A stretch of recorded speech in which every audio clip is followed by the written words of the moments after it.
Hello there friends, and welcome back for another Trinity Stamps video. Today we're going to be making a beautiful Easter card. Let's talk about what we're using first. I have the brand new Simply Sentimental Easter stamp set. This one is so cool. You know I love the Simply Sentimental line, and this one is no different. I love it. There's also a matching die to go along with it. You could get it separate, but it goes really well together. And then we also have the At the Cross die. This is an older die. This one was previously released, but they go perfectly together. So I'm going to start with a piece of 4 1/4 by 5.5 inch mixed media paper, and we're going to make a very simple distress oxide spray background. So that first color I am using is some Dusty Concord. I'm spritzing that on that background. That one was a Distress Oxide spray. We're coming in with some more Dusty Concord, but that one is the Distress Spray Stain. We also have some Wilted Violet and then some Villainous Potion. And then we're going to dry this with our heat tool. Eventually, I am going to speed this process up to about 4 because it does take some time to make these, but they are fairly simple. And once you get the hang of it, you could do like a full 8.5 by 11 sheet of cardstock, and you'd knock out 4 cards in one, which would be really great. So that was fully dry, and then I took some water in my hand and sprinkled that all over the card. Now I'm hitting that with my heat tool again. I'm putting my towel underneath it, and then I'm splattering some milled lavender Distress Oxide spray on that background. And you can see how this is really coming together. We'll hit that with our heat tool again, and then I'm going to bring that back in with some more water, splattering that all over that background and picking that up with my towel and also hitting that with my heat tool. And all these little layers just add to the depth of the piece. And then I'm going to splatter some Villainous Potion on that background. And that was a Distress Spray Stain.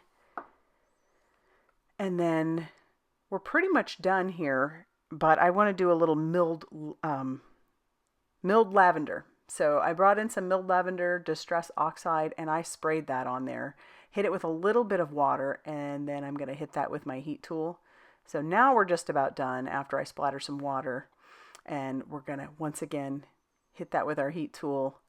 This time I didn't pick any of that water up with my towel, just hit it with the heat tool. And then the last thing I want to do to this is use some Dina Wakley white gloss acrylic, and I'm going to splatter that on that background. It is going to pick up some of that color from the background because those are so reactive to water and liquid. But for the most part, it stays fairly white. It dries pretty quickly, which is great. And that's our background. I really love how that turned out. So now I've gone ahead and die cut out all the pieces from the At the Cross die set, and then we're going to start piecing it together. You can just follow the packaging to know exactly how to put this one together. I didn't have the packaging, so I pieced this on there and I was like, that doesn't line up. So because I use liquid glue, I was able to easily peel that away with my reverse tweezers, and then I just stick it down on the other piece. Those are going to go behind the cross, so that's why they're gray, just to kind of give it a little bit of shadow, and then those side pieces are white. And so I'm going to go ahead and glue down the cloth to the front of the cross that looks like it's draped over, and then the parts that are draped behind, I'm just going to put a little bit of liquid glue on the top, and then we'll stick the cross down on top of each of those pieces. But it's really simple to put together, and it's so beautiful. Next up, we need to stamp our sentiment. So there's a lot to choose from in here.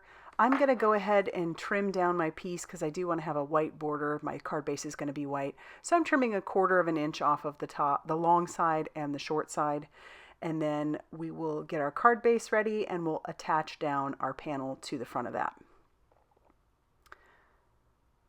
So here's where I grab out the Simply Sentimental Easter stamp set, and I'm going to piece together a sentiment for the inside. And I'll use my glass mat to line that up. That makes it really simple. So we'll have first part of our sentiment, the word Easter, and then what goes underneath. And then I can pick that up with my acrylic block.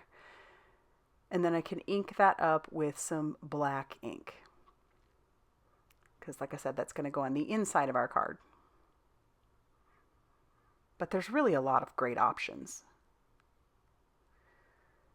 May the miracle of Easter bring you renewed hope, faith, love, and joy.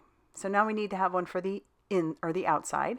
And so I'm actually stamping a couple different sentiments. We've got He is risen, and then I'm going to add indeed to the end of that, because to be honest with you, I wasn't 100% sure what I wanted on the outside. So I went ahead and stamped both of those. I only use the He is risen. I'll save the He is risen indeed for another time. But we'll go ahead and glue the He is risen to the bottom of the cross. So that's all basically going to be one piece.